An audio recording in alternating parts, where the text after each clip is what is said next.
Yeah, I think it's like any good business or any good family for that matter. You know, communication is key, and having good relationships with everybody, you know, can be a very, very big asset. You know, you might have the best guy in the world, but if he's got a negative emotional impact on everybody around him, then ultimately that's going to weigh on everything, and that's not going to end up being a successful position to be in. Like, I want to take the bottom team, I want to make it the new top team, right? I want to make a splash. So I'm going to start building aerodynamics. I'm going to start building the team up. I'm going to start getting a very, very good, you know, chief engineer, and really start building a foundation. And once I have that foundation up and good, then I'll go out there. And if my young guy hasn't turned into the superstar, I'll go buy the superstar. Well, without the car, you have nothing. If you look at any real racing, typically you can always say the best car wins. You don't always say the best driver wins, but pretty much 9 times out of 10, the best car wins. Especially when you get towards the highest level, because at that level, all the drivers are really, really good. The best team I've ever been in right now is my current team. And I think mostly that comes from Michael Andretti being a team owner and a past Formula One driver, a champion racing driver. So I have a team owner that's been in my spot and I can communicate very easily to, and we both have the same drive and the same desires. And then in a game like this, it becomes having drivers that complement each other. Because when you got 2 guys that are maybe at the same ability level, but their personalities don't match, then you have this bad rivalry, which creates a bunch of negative aspects, and that's tough. I think everybody sees this in motor racing all the time.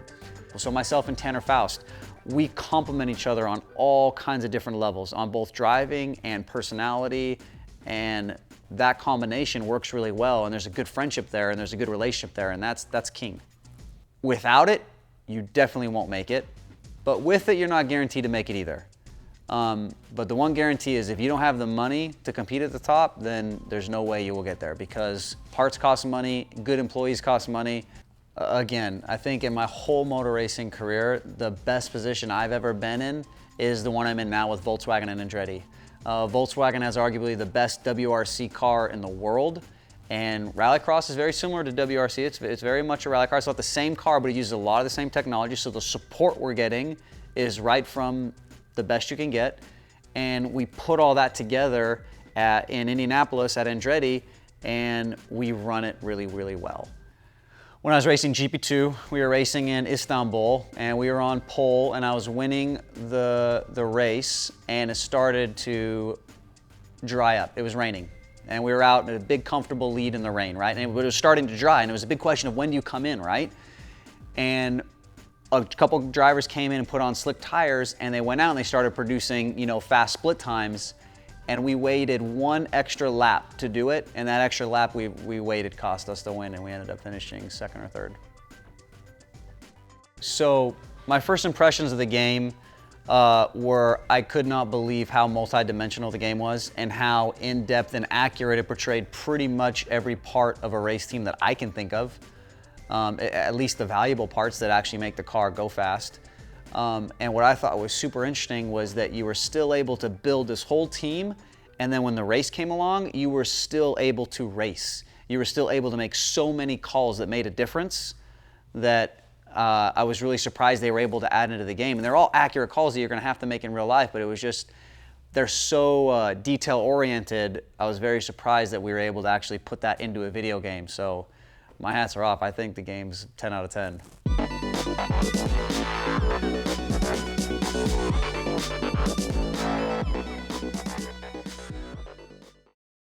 For me personally, in my experience in F1, knowing how much rivalry there are between teammates and drivers, I think the best thing we had going for us when I was in F1 is my teammate and I were great friends. We're still great friends to this day. And when you're performing, and when that's the only thing that matters at the end of the day is how you guys, and you're always rated against each other. I mean, it helped that we were always really close, but to be that close every weekend and that being such a big focus, to still get along after. But as like media, you know, that's the thing they portray all the time, right? It's like looking at the 2 drivers, it's head to head with your teammate. They don't really take too much, you know what's going on around the rest of the grid, but the rivalry that the media create with your... Yeah, but the media is not creating it. That's real. Because those are the only 2 drivers that are in the same car. And you know from playing this game how important the wind tunnel is, how important the management is, how important the engine is. If you don't have all all those things, who are you competing in? So yeah, it's very much a team sport for one, very much a team sport.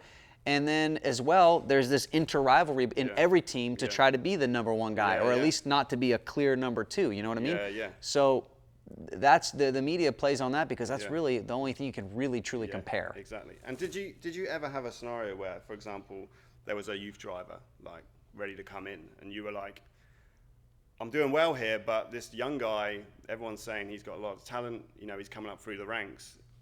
Did you ever have that feeling that he might come in one day and nick your seat? Did that ever happen, or did you ever see that happen? I mean, for me personally at Toro Rosso, it was really clear in my second year that either Tony or I, one of us, was having to make room for another driver. It wasn't Vettel. He came in after the fact, but they were trying to push one of us out, and it was very clear politically they were trying to align things like that. And I was the one out of the two of us that wasn't as laid back, and I called bullshit on what they were talking and how they were making it happen. So I lived it. And then I got to sit back when I had the big let's say altercation with the team boss.